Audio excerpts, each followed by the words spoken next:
The P. Diddy scandal has finally uncovered just how dark and twisted those in control of our culture really are. From some of the most disturbing sex parties ever recorded, sleepovers with a teenage Justin Bieber, funding and controlling your favorite celebrities, hosting his own Love Island where he took people off the radar. I got an island, it's called Love Island. When you going off the grid with me, you gotta go to sleep for a week. Freak-off parties, whilst also allegedly taking down some of the most iconic musicians in the industry. The P. Diddy situation is truly disturbing, and now that he's in custody, only time will tell what's going to happen next. But the fact that this has been going on secretly behind the closed doors of the Hollywood elite for decades shows just how well covered this truly was. But now finally, the truth is unraveling in front of our very eyes.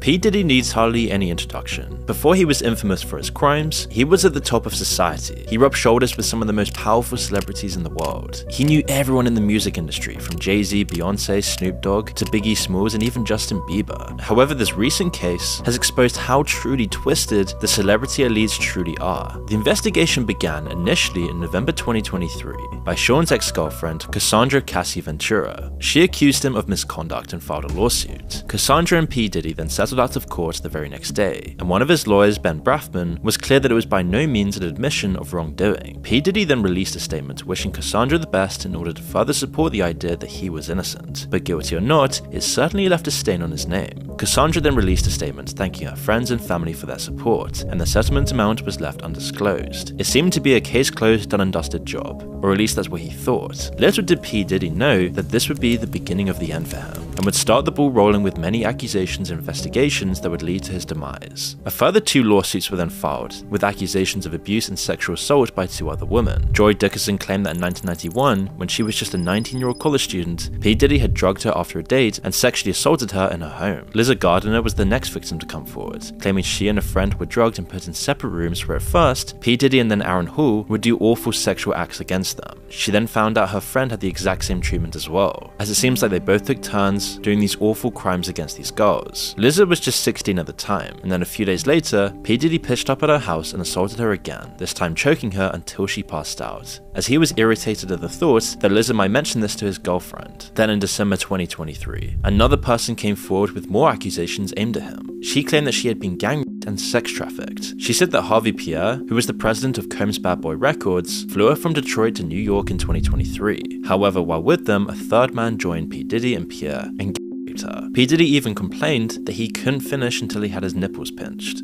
The suit included a photograph from the night in question of her sitting on Sheen's lap. She was only 17 then, and was now the 4th woman to come forward in just a matter of weeks. This time, P. Diddy did not settle out of court. In fact, he issued a statement on his Instagram saying, quote, "Enough is enough. For the last couple of weeks, I have sat silently and watched people try to assassinate my character, destroy my reputation, and my legacy. Sickening allegations have been made against me by individuals looking for a quick payday. Let me be absolutely clear. I did not do any of these awful things being alleged. I will fight for my name, my family, and for the truth." But there were several red flags hinted by friends of P. Diddy, particularly in Usher's interview with Howard Stern, where subtle suggestions indicate that these new allegations were possibly founded as far back as 2016, back when the interview took place, as Usher described his experiences when he lived with Sheen Coon for a year, and said he was exposed to some very curious things, but at that age he didn't understand it. I moved to New York City, and I lived with Sean Puffy Combs for a year. We're sending you over to something called Puffy Flavor Camp. There you go.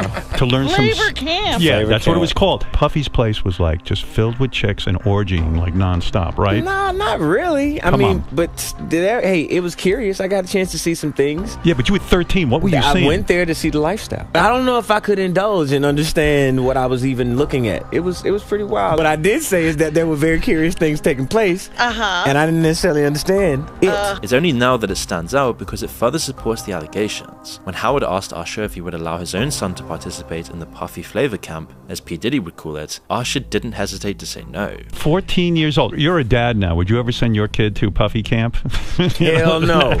In a Rolling Stone interview with Usher in 2004, he elaborated on his experiences with living with P. Diddy. He said there was always girls around. You'd open a door and see somebody doing it, or several people in a room having an orgy. You never knew what was going to happen. With this in mind, it wasn't that surprising that by February 27th, 2024, the producer of P. Diddy's album The Love Album sued P. Diddy for $30 million for sexual assault. He claimed that he was also drugged and woke up in a bed with 2 male sex workers and Mr. P. Diddy himself. His lawsuit included P. Diddy's son Justin, who he claimed would bring underage girls home and then drug them, while his dad secretly filmed these sexual acts. Although an adult film actor called D'Angelo Knockout Marquise claimed that one of the photos used in the lawsuit was actually a still from one of his films. Although perhaps discredited, where there's smoke, there's fire, and P. Diddy was now desperately trying to put the fires out as more and more took to flame. P. Diddy actually admits that he did document everything in his life, so any sexual male acts could have easily been caught on tape, and the fear of that exposure will keep some from coming forward as well. Gene Deal, P. Diddy's former bodyguard, said in an interview that the freak-off included P. Diddy having sex with male escorts that his then girlfriend was forced to find. Looking at this lawsuit, she alleges that, Diddy, he'll make her look online for BBCs for their freak-off sessions. And she say that, in this lawsuit that, Diddy, he enjoyed watching her get smashed by BBCs. And she was searching for the big black, not only for herself, but for somebody else who we all know that was in the room with her. They had to be for both of them, they was in the room. P. Diddy would make them wear masks to keep their identity from Cassie. She also alleges that, while she was having sex with these male prostitutes, the male prostitutes, and Diddy, they all wore masquerade masks. He didn't want her to know who they were. Which is why on March 25th, 2024, P. Diddy's homes in both LA and Miami were raided by the Department of Homeland Security Investigations in New York. The raid was part of the investigation of sex trafficking led by the Southern District of New York, perhaps prompted by the now 5 victims who had come forward, one of which was a male who also chose to remain anonymous. Because of this, the investigators seized guns and P. Diddy's phone on the day of the raid. It was reported that over 1,000 bottles of baby oil and lubricant were found on the property. This unusual find would be laughable if it weren't so incriminating to the horrific charges. It only supported flying rumors of sex parties that would go on for days with drugged up women and male escorts, all performing sexual acts in the quote freak-off to satisfy P. Diddy's endless need for lust. In the Los Angeles home, P. Diddy's sons were also put in handcuffs during the raid. It was reported by their mother that the federal agents used excessive unnecessary force and that it was just racially motivated. But it couldn't be any further from the truth. Everyone allegedly involved was being taken down, and over the coming months the truth would unravel about how truly disturbing this Hollywood celebrity culture truly was. Now, P. Diddy's parties are known to be insane, as you can probably tell by the 1,000 bottles of baby oil. At these parties, it was reported that the drugs offered were all designed so that party participants could go on for hours having sex. There was a drink called the Tusi, which was dosed with a bunch of drugs. Jaguar Wright explained this in an interview, as she said that P. Diddy would put in Special K, also known as ketamine, to relax your muscles. Now, if you don't know what ketamine is what they call on the street Special K. It's a veterinary drug, it's a horse tranquilizer. This was then mixed with cocaine and Viagra to counteract the negative side effect of limp noodle, as Jaguar described it, creating the perfect mix to relax you while still keeping you completely energized for sex. The cocaine keep you up all night, but unfortunately it gives you limp noodle because of what the blood flow is. So you want to fuck with a half-hard dick all night. So that's why you had the Viagra, to make sure that the dick involuntarily stays hard while you're numbing your fucking self with the coke. Jamie Foxx even said that he'd been to one of these parties, and it's very likely that most people in the celebrity LA Hollywood culture would be partaking in this stuff, especially with the recent allegations coming forward in the last couple of weeks. And it's truly disturbing to think what was happening there. Recently a video was shown by CNN of P. Diddy assaulting Cassie, which further supported her claims. The video shows her trying to leave the hotel party, and P. Diddy had already given her a black eye by this point. In the video, P. Diddy's wearing nothing but a towel, and as he catches up to her, he violently pushes her down, then proceeds to kick her twice and tries to drag her down the hall. The footage shows further abuse when he throws a bunch of glass in her direction. It's obvious that he's very intoxicated at the time, having just emerged from one of these awful parties. After this footage went public, P. Diddy posted an apology saying he was disgusted with himself when it happened, and that he's disgusted with himself now. It's so difficult to reflect on the darkest times in your life. Sometimes you gotta do that. I was up. I mean, I hit rock bottom, but I make no excuses. My behavior on that video is inexcusable. I take full responsibility for my actions in that video. I'm disgusted. I was disgusted then when I did it. I'm disgusted now. He claimed that he sought help and went to rehab after the incident. I went and I sought out professional help. I had to go into therapy and going to rehab. Had to ask God for his mercy and grace. I'm so sorry, but I'm committed to be a better man each and every day. I'm not asking for forgiveness. I'm truly sorry. The LA County District Attorney's Office also issued a statement saying that while the video was hard to watch, they could not use it for further action as the footage and incident happened beyond the timeline where it would be of legal use. However, they encouraged others to come forward. It was explained that P. Diddy paid the hotel $50,000 for the footage so that it would not be leaked to the public. The sad reality is that this is the only incident caught on surveillance and actually exposed to the public. However, Cassie's lawsuit was riddled with far more horrific accusations. That girl went through some tumultuous shit that she never thought that she would ever have to go through being in the music business. She claimed that P. Diddy would go into fits of rage and that she was his main target of savage beatings. They went into the bedroom and shut the door, and all I could hear is screaming and yelling and whatever was going on in there, I don't know. But all I could think of was to grab Cassie's things and start packing it up and just getting her out to safety. She claimed that he would drug her and force her to have sex with other men while he watched, filmed, and masturbated to it. This has since been dubbed as a freak-off, and as we've mentioned, it's come up in many other accusations as well. She also claimed to try to leave him in 2018, which ended up with her getting odd. Cassie also claimed that for a brief time she and Kid Cudi started a romantic relationship, but when P. Diddy found out about it, he threatened to set his car on fire and wanted to make sure that Kid Cudi was there when it happened. While it seemed like an idle threat, it did indeed happen. 2 weeks later, Kid Cudi's car was deliberately set alight. As for P. Diddy, this footage of the abuse could not have come at a worse time. He was already being investigated, adding fuel to the fire. Women were coming forward with further accusations, and even men like the Michigan inmate Derek Lee Smith sued P. Diddy for $100 million and won by default. It seemed that P. Diddy didn't even show up to defend himself for this one. In Derek's suit, he claimed that while at a party in Detroit in 1997, he was a victim of groping and sexual assault by P. Diddy. And once these accusations started coming forward, people started realizing that P. Diddy was just the tip of a giant iceberg, of a huge Hollywood conspiracy. You see, Eminem, who's known to rap out his opinions, recently dropped a line in his Killshot diss track, mainly aimed at Machine Gun Kelly, that brought up the possibility of P. Diddy's involvement in Tupac's murder. The line that had fans reeling went, "Kill was the day you put out hits, the day Diddy admits that he put the hit out that got Tupac killed," which was then followed by, "I'm just playing Diddy, you know I love you," and many share Eminem's suspicions, although there has been no real proof of it. It is possible that Eminem is not holding back as P. Diddy's record company Bad Boy Records is funding MGK, who was gunning for Eminem. But Eminem didn't stop there. In other songs like Antichrist, he brings up the video of P. Diddy and Cassie and makes fun of possible reasons for P. Diddy to chase Cassie. In another song, Fuel, he brings up the lawsuit and insinuates that P. Diddy tried to have Tupac's alleged murderer killed. In another song, Bad One, Eminem raps about P. Diddy possibly blowing up Kid Cudi's car. It hit such a nerve that P. Diddy demanded a public apology from Eminem. He believed that the rapper had gone way too far and was doing more damage to his reputation in light of the new developments. Well, he's not wrong, because Eminem's fanbase outnumbers any other rapper, and they tend to be loyal and hang on to their every word. Especially when it comes to the disturbing life behind the scenes in the music industry and Hollywood world, people trust that Eminem isn't just making this up. All these allegations seem to stem from a time when P. Diddy came off as a powerful icon in the industry. This speaks to the intimidation and manipulations used to keep all those people quiet. In 1999, certain testimonies indicate that P. Diddy got away with a shootout in a club. At the same time, P. Diddy and his then girlfriend J. Lo went to the club and got into an altercation with Matthew Scar Allen.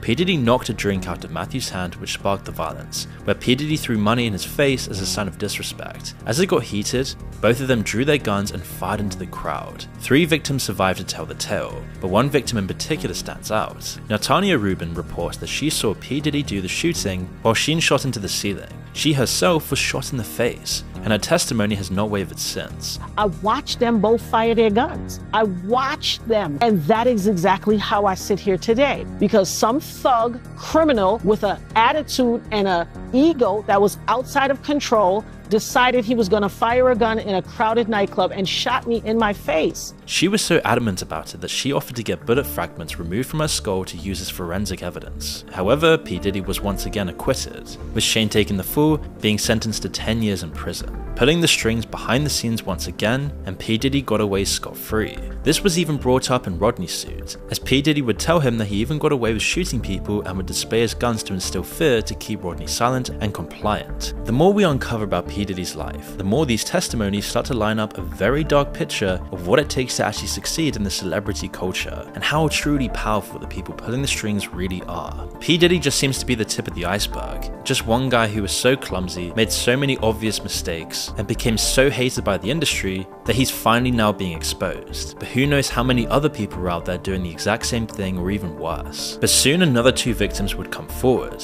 this time the model Crystal McKinney, who claimed she met P. Diddy in 2003 at a fashion event. He found her attractive and offered to help her with her career, and once he had her at his studio, he gave her alcohol and offered her laced marijuana, stating, "You've never had weed like this before." Quickly, she was very intoxicated, and P. Diddy took her into a bathroom and forced her to perform some certain acts. Later on, she woke up in a cab, but luckily remembered what had happened, and she kept her clothes in plastic if they were ever needed for forensics. But because of his power, she only filed the lawsuit in May of 2024. April Lamprose is another victim of a much older but longer case. In 1994, she would meet P. Diddy, as he offered to mentor her in pursuing a fashion career. However, this would turn into a lawsuit of 4 incidents where P. Diddy would sexually assault her over the next 6 or 7 years. If she refused his advances, he would go berserk, which almost made her feel obliged. P. Diddy then taped it all without her knowledge and had shown these clips to others. She felt like he had the power to ruin her career in an instant, so she always had to be careful. After a few years, she bumped into him again. This time he apologized for his behavior, but then fell straight back into his old tricks to lure her in. The indictment revealed that P. Diddy also threatened his victims, including by threatening to expose the embarrassing and sensitive recordings he made of freak-offs, if the woman didn't comply with his demands. Kidnapping, also one of the charges, was briefly mentioned in a joking manner in a Conan interview with P. Diddy, where he says, quote, "I don't know if you guys have noticed this, a lot of ladies drink water at parties. They just, so if you don't have what they need, they're gonna leave. You need locks on the doors." And while the crowd laughs at the time, it's only in hindsight did we realize how disturbing this statement truly was. I don't know if guys have noticed this, like a lot of ladies drink water at parties. They just, so if you don't have what they need, they're gonna leave. Right. Gotta keep them there. Right. You need locks on the doors.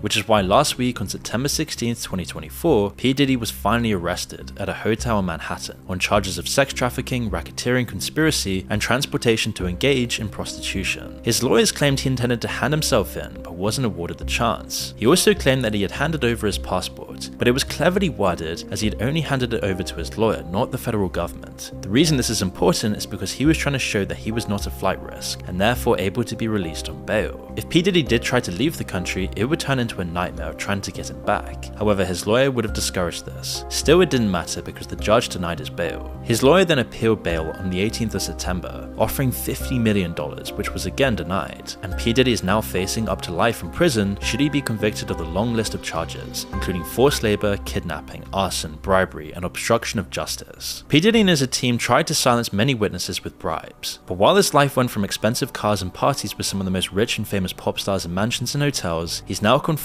to 4 walls of a prison cell, waking people up to how disturbing this Hollywood industry truly is. It's also known that the Metropolitan Detention Center in Brooklyn, where he's currently being detained, is known to be hell on earth. It's the same prison that housed R. Kelly, who faced very similar charges, and Mr. Jeffrey was also a former inmate before he was found dead. Since the second appeal of bail was denied, P. Diddy has been put on an S-watch. His lawyers have said that they'll fight this with all they have, as they believe he's innocent. But it's believed that the defense attorneys have an airtight case and are very confident that their investigation findings will secure a guilty verdict. Regardless of the outcome, his career is completely over. He's been exposed for all the vile stuff, and now the truth just seems to keep on unraveling. All his business colleagues and former friends have done everything they can to distance themselves from him. It appears that Usher's deleted a bunch of tweets to get some distance, and even though he claims he didn't do this, it does seem very suspicious and nobody really believes him. But many celebrities are too scared to even speak out against P. Diddy, and some might fear the footage the feds have that could implicate them. It's been reported that Justin Bieber is so shocked about the crimes of P. Diddy that he's unwilling to talk about it. And after all the videos of him and Justin Bieber have surfaced back online, it's said that Justin's completely shut down. And you can only imagine some awful things have happened behind the scenes that we'll never truly know about. Justin, who once looked up to and admired the music mogul, now regrets collaborating with P. Diddy on his latest album, and there's probably way more to it than just that. More information has also been leaked about how P. Diddy funded Bad Boy Records by drugging his guests with food and drinks and then filming orgies to blackmail the elite high-profile guests. Castle Black made the claim and said he had been waiting to come out with the truth about his knowledge of the matter. But no matter what, this entire scandal should really highlight how disturbing the celebrity world really is, how there's power brokers pulling strings behind the scenes, controlling everyone in the industry, and if you don't fall in line, you can easily be blackmailed, which makes it so that it's almost impossible to know what's really going on. But with more clues like this, people are starting to wake up to how truly awful the celebrity industry truly is.